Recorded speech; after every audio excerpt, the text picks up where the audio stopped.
Controversial, enigmatic and powerful, Major Hamza Al-Mustapha is a figure whose name evokes strong reactions in Nigerian's history, from his rise within the military to his role as Chief Security Officer to General Sani Abacha.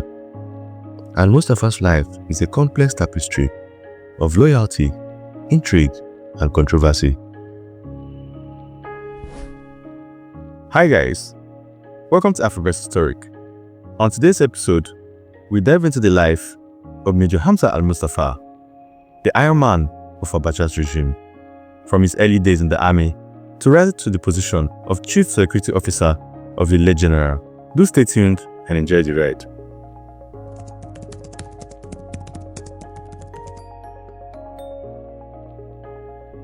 Hamza Al-Mustapha was born in Nguru local government of Yobe State in 1960. He enrolled at the Nigerian Defense Academy in Kaduna and was commissioned into the Nigerian Army in 1983. Al-Mustapha was trained as a military intelligence officer. He held various command posts in the Ministry of Internal Affairs, security groups of Directorate of Military Intelligence, 82 Division and Army Headquarters, Ministry of Defense, and Presidency. He was involved in at least 2 investigations of coup attempts. His conduct of interrogations brought him to the attention of Sani Abacha. He also conducted operations in Chad, Liberia, Bakassi, present-day Cameroon, Gambia, and Sierra Leone. In his evidence before the commission, Al-Mustapha emphasized that he has subscribed to an oath to protect the head of state and his family, as well as the seat of government.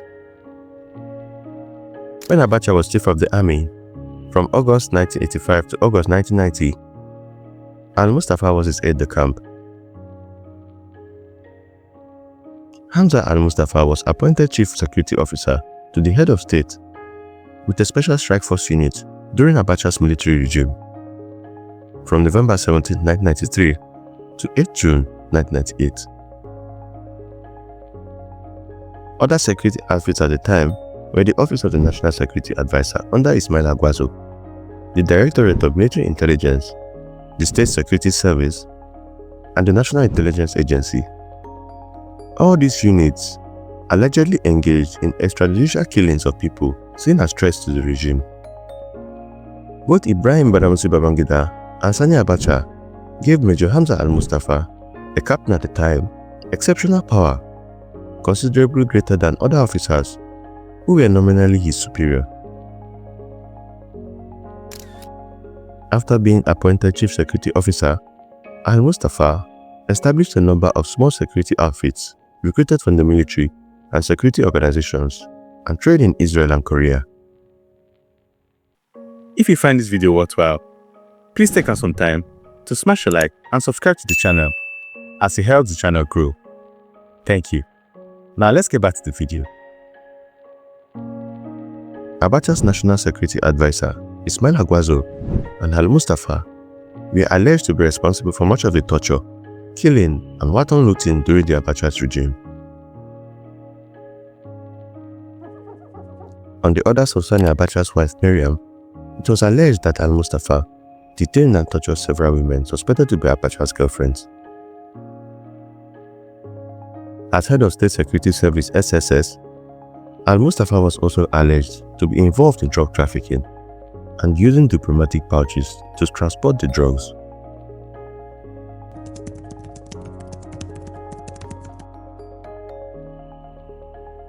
Al-Mustapha was quickly removed from his job by the transitional regime established by General Abdulsalam after Abacha's sudden death in June 1998.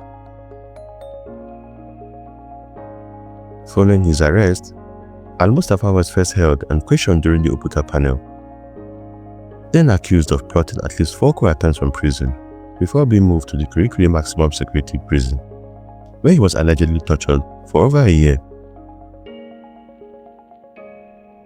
He was in chains and solitary confinement for over a year, allegedly allowed only a cup of water daily, and subjected to psychological torture. His private residences in Abuja, Kano, and Yobe were allegedly looted by government operatives, His children's toys were allegedly burnt in front of him to instill fear. His family was subjected to numerous threats, and throughout his interment, he was allowed to see his parents only twice, who later died. In October that year, he appeared in court with Abacha's son Mohammed, charged with murder in June 1996 of Kudirat Abiola, the wife of the presidential candidate MK Abiola, who later died in solitary confinement in July 1998. At the trial, the alleged assassin, Sergeant Barnabas Jebila, said he was obeying orders from his superior Al-Mustapha. However, progress, please. Sergeant Roger. Ma'am. Permit me to call you that. Yes. You stated a while ago that during your tenure, you still belong to the strike force. Yes. Yes, while you were actively involved in its activities. Yes, ma'am. You were involved in 3 assassinations. Yes. Okay, yes. And that in one of that, the only one you personally handled, only one person died. Yes, sir. You didn't tell us who that person was. Elijah Kudirat Abiola. Thank you very much. Yes. Though, excuse me, ma'am. Though I was told not to say it here, but I don't think that's all right. I won't ask you any more questions. Thank you. So you are told not to talk about it. That's all right. We'll respect your wishes. No, I can talk about it if you want. That's all right. Al-Mustapha and 4 others were also charged with a 1996 attempt to murder Alex Ibru, publisher of The Guardian and Abacha's Minister of Internal Affairs. Another charge was laid against Al-Mustapha for the attempted murder of former Naval Chief Isaac Pobeni. While the trials proceeded, Al-Mustapha was detained at the Kirikiri Maximum Security Prison. While imprisoned, on April 1, 2004, he was charged with being involved in a plot to overthrow the government. Allegedly, he had conspired with others to shoot down the helicopter carrying the then President Olusegun Obasanjo, using a surface-to-air missile that had been smuggled into the country from Benin. In 2007, there were appeals for Al-Mustapha's release by 4 newspapers and by former head of state Ibrahim Babangida. Eventually, after 12 years of imprisonment, trials and retrials, Al-Mustapha and his co-defendants were acquitted of most of the charges on 21 December 2010. The co-defendants were former Lagos State Police Commissioner James Dambaba, former Zamfara State Military Administrator Jibril Bala Yakubu, and former head of Aso Rock Anti-Riot Police Arabo Lawal. However, Al-Mustapha was not cleared of the alleged murder of Kudirat Abiola, for which he had been tried separately. In May 2011, there were rumors that Al-Mustapha had been murdered in Kirikiri Maximum Security Prison, where he had been held, but these turned out to be untrue. Later that month, a judge set 31 May 2011 as a date for deciding whether to reopen the trial against Al-Mustapha. The case was reopened in July 2011. In the first 2 weeks of August, Hamza Al-Mustapha and his co-defendant Lateef Shofolaha testified to the innocence of Abiola's killing. The court adjourned the case to 10 November 2011, when counsel of both parties were expected to file and adopt their written addresses. After receiving written submissions and hearing the addresses by the counsel to both parties on the date, Justice Mojisola Dada fixed the date of 30th January 2012 for delivering a judgment. The court subsequently found him guilty for murder, and he was sentenced to death by hanging.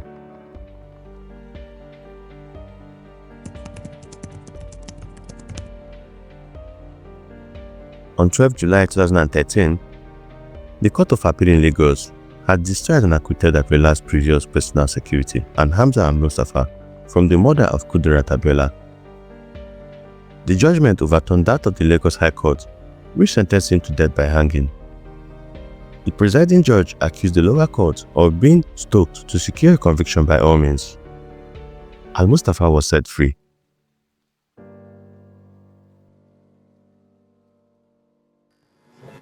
Al-Mustapha release. Well, I want to confirm that he's still in the army, and his case is going to be handled by the army administratively, in line with the harmonized terms and conditions of service. As far as we are concerned, following his release, Al-Mustapha moved to Kano. In January 2017, the government of Lagos State filed an appeal with the Supreme Court of Nigeria for the Apex Court to uphold previous death by hanging verdict of the Lagos High Court. In 2017, he made his political debut. With grassroots support and appeal of youth, he founded the Green Party of Nigeria (GNP) and later unsuccessfully ran as presidential candidate of the People's Party of Nigeria (PPN) during the 2019 presidential elections, receiving approximately 0.02% of the vote. He ran again in 2023 under Action Alliance, but was legally disqualified after a dispute over his primary win over Samson Odubiton was legitimate. Nonetheless, he continued to campaign, splitting the Action Alliance into pro-Al-Mustapha and pro-Odubiton factions. He ultimately finished with approximately 0.06% of the vote. Thanks for watching this video, guys. I would really love to know your thoughts about the life of Major Hamza Al-Mustapha and all the alleged atrocities he was accused of during the regime of General Sani Abacha. Do you think he was guilty, or do you think he wasn't? Please let me know in the comment section below. Don't forget to smash a like and subscribe to the channel and turn on the notification button to get more content like this about African history. It's been Namdi from Afriverse. See you in the next video.